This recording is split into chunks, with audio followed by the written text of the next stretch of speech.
내용으로 모든 육체에 부어주리니, 이런 제목으로 사도행전 말씀을 이어가겠습니다.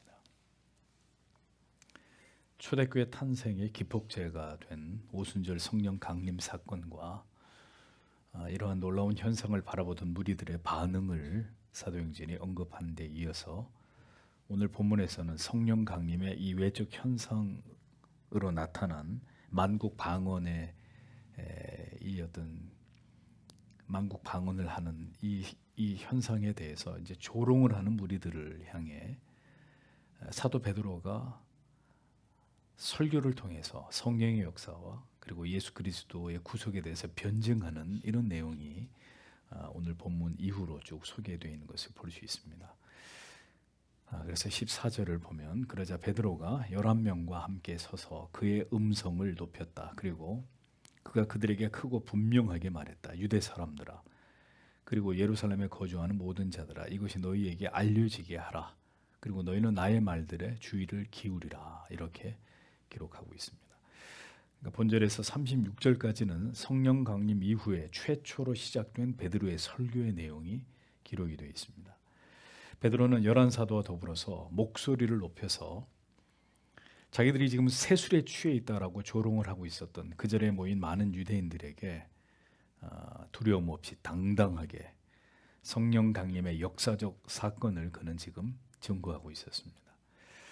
보십시오. 이러한 그의 모습은 예수를 모른다고 3번이나 부인하던 과거의 그 베드로의 유약한 모습과는 극명한 대조를 이루고 있는 놀라운 변화입니다. 한마디로 성령의 권능에, 능력에 사로잡힌 위대한 복음 전도자로 거듭난 완전히 탈바꿈한 이 베드로의 모습을 사도행전은 이제 그려가고 있습니다. 이것은 뭘 우리에게 보여주느냐?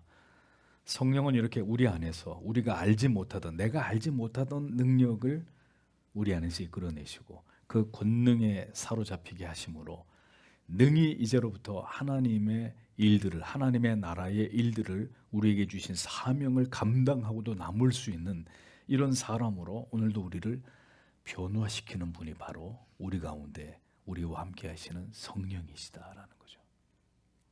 성령이 함께하는 사람은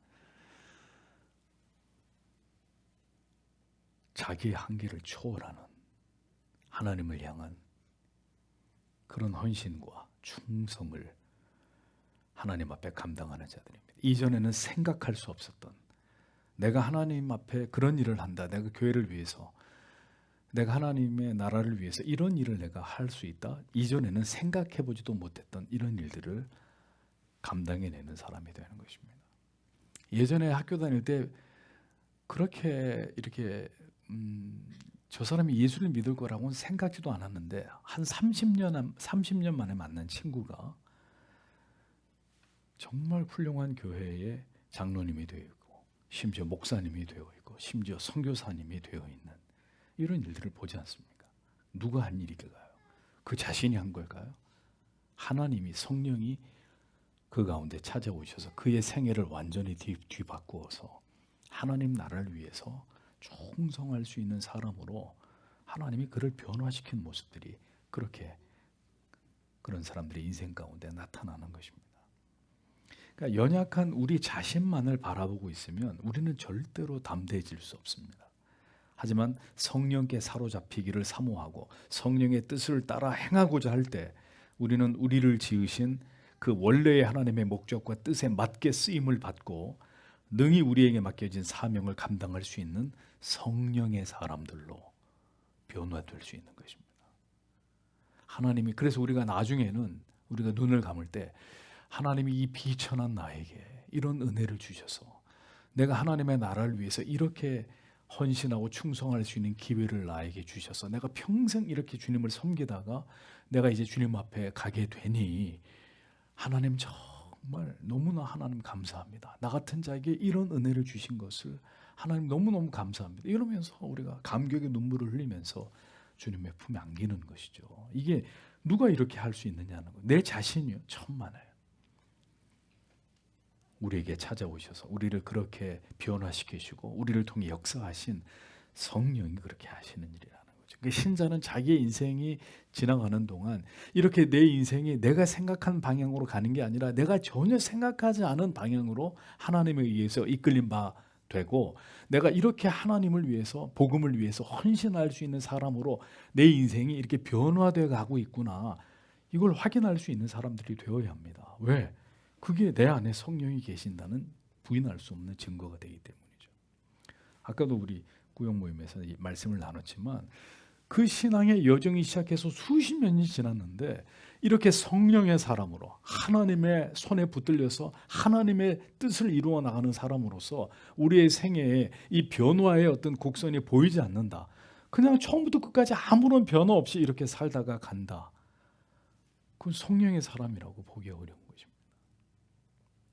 성령의 사람은 베드로가 보여주듯이 이렇게 시간이 지날수록 하나님의 권능의 손에 붙들리고 하나님의 말씀에 붙들려서 하나님이 원하시는 삶을 향해서 변화되어 가게 되어 있다는 것입니다. 가정에서도 직장에서도 우리는 성령의 사람이 될 때 우리에게 주어진 모든 일들을 넉넉히 감당할 수 있는 것입니다. 왜 우리가 지칠까요? 직장을 다니는 사람들이 지치고 육아를 하는 엄마들이, 아내들이 지치고 우리가 힘겹고 회의적이고 분노와 짜증이 나는 이유는 우리가 성령의 뜻을 따라 하나님을 가까이 하는 삶을 멀리하기 때문에 모든 것에서 우리가 힘을 잃게 되는 것입니다.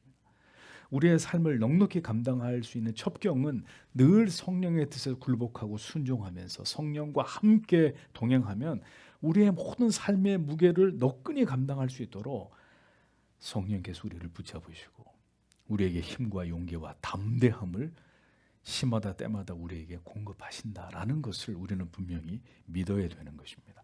오직 성령만 그렇게 우리를 변화시키십니다. 우리를 새롭게 하시고 이전에 생각지 못했던 나의 모습을 우리 안에서 이끌어내시는 분이 바로 성령 하나님이 행하시는 일들이라는 거죠.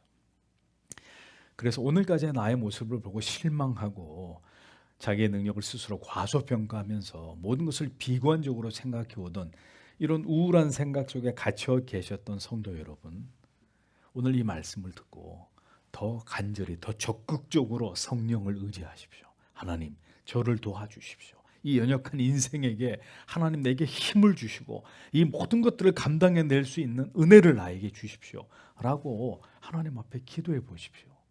하나님은 오늘도 그렇게 하나님을 찾는 자들을 도우시고 그들을 통해서 하나님의 계획하신 뜻을 마침내 이루고자 하시는 분이라는 것을 우리가 분명히 믿어야 한다는 것입니다.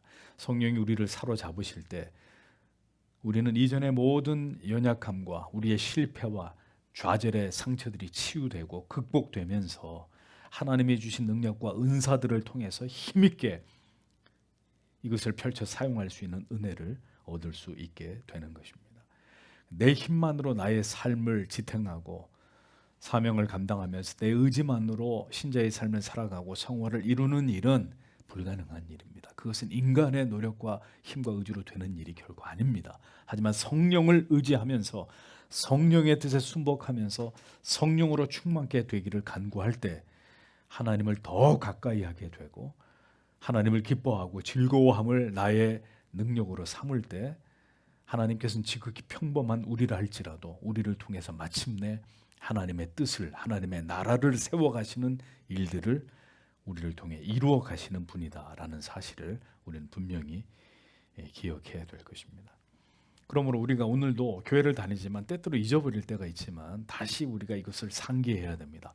그냥 교회가 아니라 그냥 성도가 아니라 늘 성령으로 충만한 교회가 되게 해주십시오. 주님, 성령으로 충만한 나 아무아무개 성도가, 신자가 되게 해주십시오. 이것을 늘 우리가 기도해야 되는 것입니다.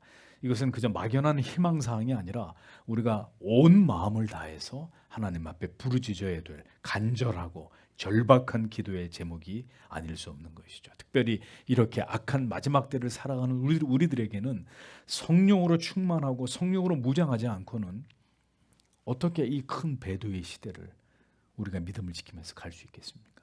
반드시 기도해야 될 기도의 제목입니다.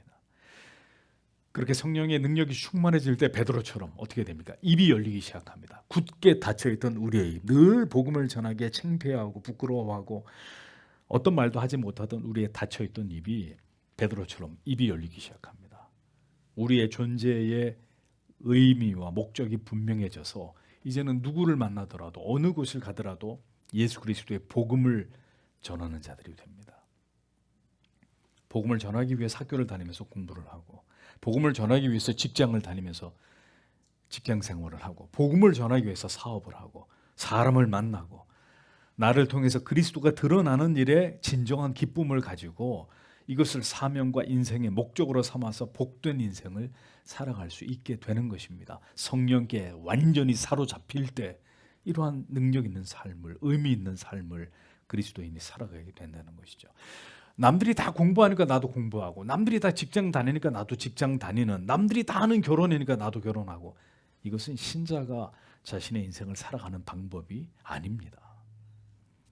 분명하고 뚜렷한 목표, 예수 그리스도를 이 세상에 전하고 하나님의 영광을 드러내는 일을 위한 뜻을 세우고 그 뜻에 맞춰서 자기의 모든 것을 계획하고 진행하고 함께 그 숭고한 뜻을 이루어 나가는 그것이 바로 성도의 삶, 성도의 가정이 되어야 한다는 것입니다. 그러니까 이 기본이 바로 서야 합니다. 그러면 모든 것은 성령 안에서 하나님이 감당할 힘을 주시고 그 앞길을 하나님이 열어주십니다.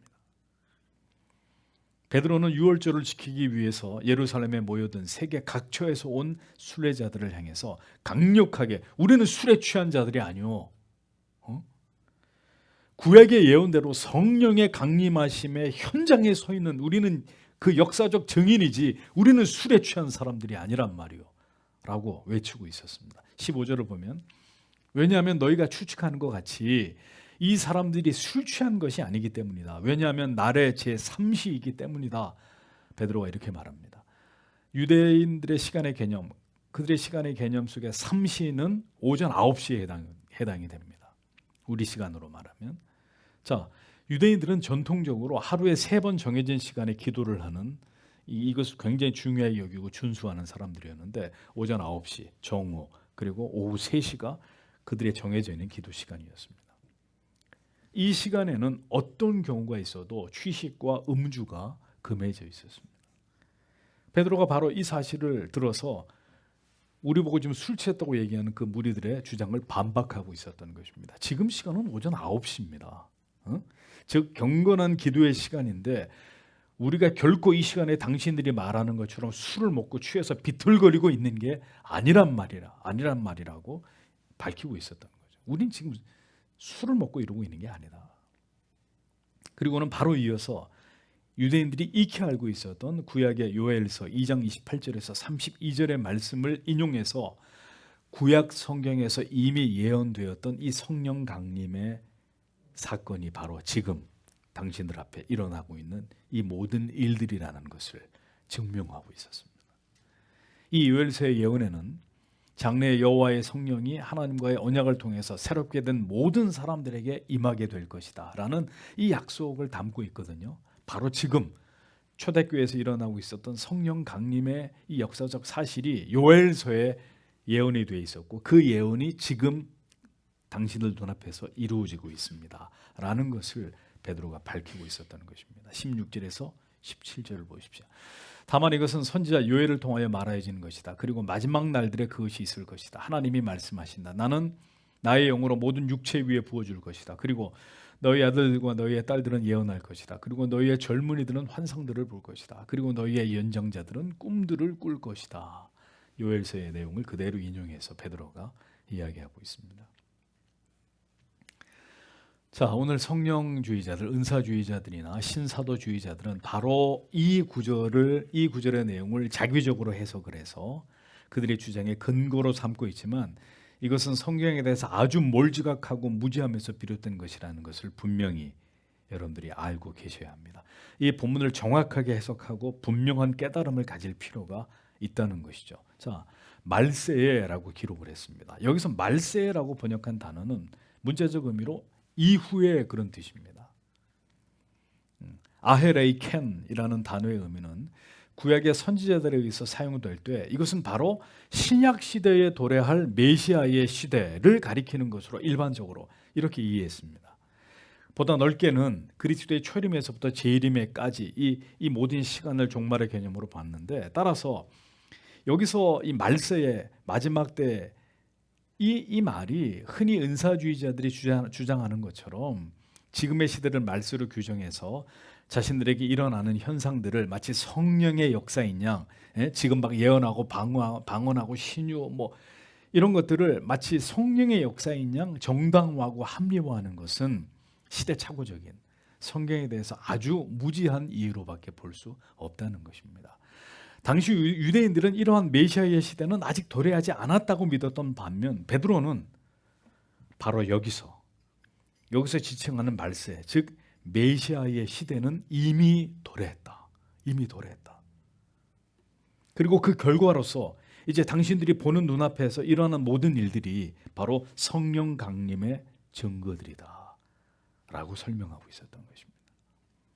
내가 내 영으로 모든 육체에 부어주리니 이는 메시아의 시대에 임할 성령의 풍성하고 광범위한 은사를 잘 표현하고 있는 말씀으로, 이제 성령은 과거 선지자와 같은 특정한 사람들에게만 임했던 그 성령의 임재가 이제는 성별, 나이, 신분, 인종을 뛰어넘어서 특정한 소수 유대인을 뛰어넘어서 주를 그리스도로 부르는 모든 이방인들에게까지 이 성령이 임하게 되었다라는 사실을 암시하는 말씀이라는 거죠. 그래서 실제적으로 사도행전 이후의 이제 기록 속에는 실제로 복음 증거를 위해서 사도를 도왔던 많은 여인들의 이름이 등장하기 시작합니다. 또 많은 이방인들이 그 이름이 등장되고 있는 것을 볼 수 있습니다. 과거의 구약 속에서는 결코 흔치 않았던 일들이 신약의 성령 강림 이후로 두드러지게 광범위하게 나타나고 있는 이런 모습을 성경이 우리에게 증언하고 있는 것입니다. 이 모든 것이 성령이 강림하신 이후에 일어난 일들이다라는 것을 증명하고 있는 거죠. 너희 자녀들은 예언할 것이요, 예언, 프로페테리아. 이 예언은 본문에서 선지자들이 하나님께로부터 받은 계시의 의미, 그것이 아니라 복음 전파의 의미로 재해석되고 있는 것을 볼 수 있습니다. 예언이 구약시대 선지자들에게 하나님이 주신 예언, 그런 의미가 아니라 이 프로페테리아는 복음 전파의 의미라는, 복음 전파. 즉 구약의 모든 예언의 초점이 되었던 예수 그리스도를 통한 구원의 소식이 이제는 최고의 그리고 최후의 예언이 되었다는 사실을 보여주는 거예요. 또 다른 예언이 있는 게 아니라, 또 다른 직통 계시가 임하는 게 아니라 예수 그리스도의 복음이 최종적 예언이라는 사실을 보여주고, 이 복음이 강력하게 전파되고 있다. 누굴 통해? 성령을 통해 그 이야기를 하고 있다는 것입니다. 그리고 이제 복음 전파의 능력과 사명은 선지자나 사도뿐만이 아니라 어른들에게만이 아니라 어린 자녀들에게까지 임해서 어린 아이의 입으로도 복음이 전파되는 이런 일들이 이제 이 성령이 이 땅 가운데 오신 이후로 일어나고 있다라는 이야기를 하고 있는 것입니다. 그러니까 이런 성경의 의미를 잘 이해하지 못하게 될 때 이제 이 성령 은사주의자들은 어린 아이들에게까지 은사를 강요하고 방언이나 예언을 강조해서 아이들까지 방언을 시킵니다. 아이들까지. 심지어 아이들까지 예언을 하게 하는 이 웃지 못할 일들을 지금도 행하고 있는 것을 우리가 보지 않습니까? 아이에게 방언을 받게 하고 예언의 은사를 강요할 게 아니라 우리의 어린 자녀들에게는 매우 체계적인 성경 교육, 교리 교육을 행하는 것이 가장 올바른 성경 교육이라는 사실을 우리는 잊지 말아야 되는 것입니다. 보십시오. 이게 얼마나 어리석은 일이냐. 성경은 모르면서 아이들을 불러 모아놓고 방언을 시킨단 말입니다. 방언을 따라하라고 해서. 소위 말하는 예언들. 아니 이게 도대체 어린 아이들한테 이게 무슨 의미가 있냔 말이죠. 아이들한테. 그것이 구원의 문을 여는 열쇠라도 되는 양 어린 아이들한테 방언을 시킨단 말입니다. 예언은 존재하지 않습니다. 더 이상 계시도 없습니다. 예수 그리스도 이후 더 이상의 예언도 성경에 기록된 하나님의 말씀 외에 어떤 계시도 존재하지 않습니다. 성경이 그렇게 말씀하고 있음에도 불구하고 계속해서 자꾸 예언을 강조하는 사람들, 교회를 혼란케 하고 진리를 왜곡시키는 아주 영적으로 불손한 세력으로 간주되어야 마땅하다는 것을 우리는 분명히 기억할 필요가 있습니다. 초기 기독교의 탁월한 교부였던 요하네스 크리소스토무스는 영적인 이러한 은사들에 대해서 이렇게 말했습니다. 방언은 과거에서 발생했지만 지금은 더 이상 발생하지 않는다. 또 아우구스티누스는 최초의 교회 시대에는 성령이 믿는 자들에게 임했고 믿는 자들은 방언으로 말했는데 성령이 그들에게 할 말을 주셨을 때 그 말은 믿는 자들이 전에 배운 적이 없는 말이었다. 이 은사는 그 시대에 맞춰진 표적이었다.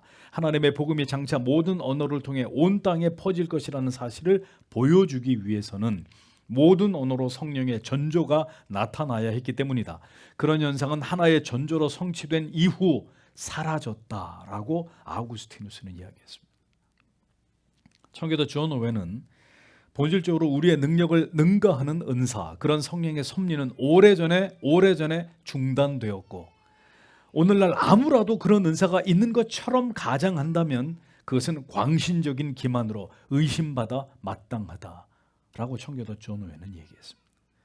탁월한 주석가 매튜 헬리는 말하기를 방언의 은사는 예언의 영의 한 새로운 산물이었고 유대인의 울타리가 무너져 모든 열방의 교회로 인도되게 하려는 특별한 목적으로 주어진 것이다.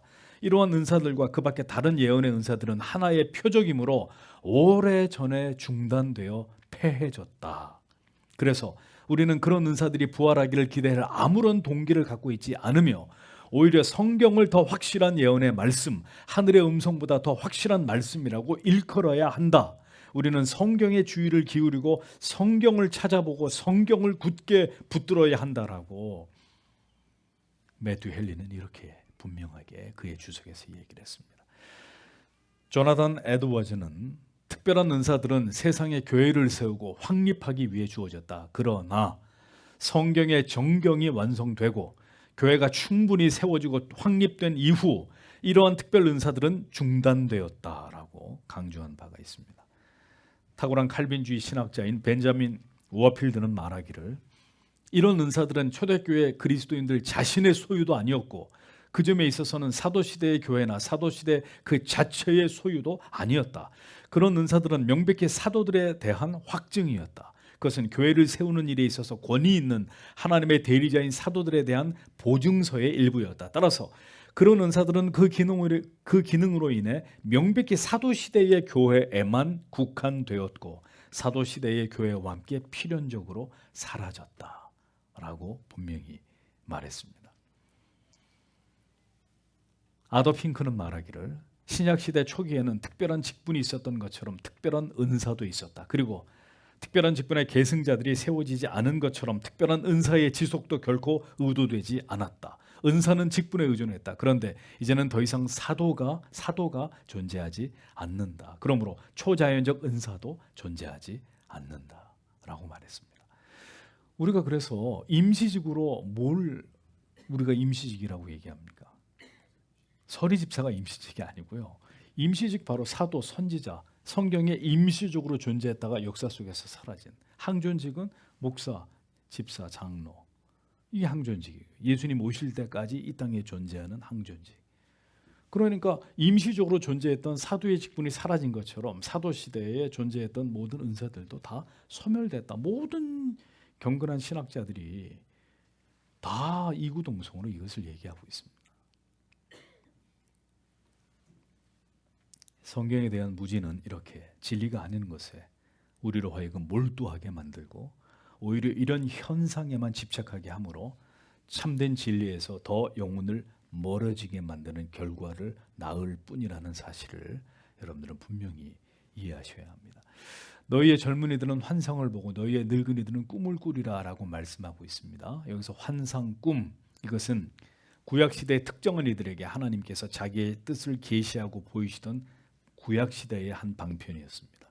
그런데 메시아의 시대 이후로는 누구든지 예수를 메시아로 믿는 자마다 꿈과 환상을 보게 된다는 말이 아니라 성령의 조명하심을 통해서 하나님의 말씀 안에서 확실한 구원의 진리를 깨닫게 된다는 이런 의미로 그 의미가 바뀌어진 것이란 말이죠.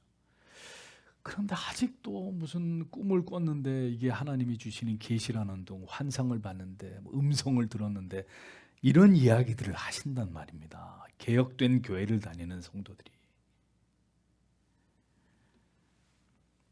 성령의 임재는 이렇게 하나님을 아는 지식과 체험이 있어 이제 소수의 선지자나 사도만이 아닌 주님의 이름을 부르는 모든 자들에게 나타나게 되었음을 우리에게 보여줍니다. 이와 같은 성령의 역사는 바로 이 땅 가운데 하나님의 교회가 세워지고 유대주의를 비롯한 모든 이방의 나라와 권력들에 맞서서 복음을 지켜내기 위한 하나님의 특별한 조치였던 것을 볼 수 있는 것입니다. 구약과 신약 시대를 통과하면서 모든 계시가 이제 종결되었고 진리의 말씀이 완성된 이후에 이제 우리가 붙들고 확신하고 힘써 전하고 깨닫기를 사모해야 되는 것은 오직 기록된 하나님의 말씀, 바로 복음뿐입니다. 오늘날에 여전히 성령운동, 은사운동 아직도 이걸 붙들고 이렇게 성도들 기만하고 이런 잘못된 진리를 가르치고 있는 교회들은 불건전한 교회들입니다. 제가 이렇게 얘기하면 엄청 또 이제 욕을 할 교회가 많이 있겠지만 하나님은 이제 이 시대 우리에게 강력한 하나님의 말씀을 주셨습니다.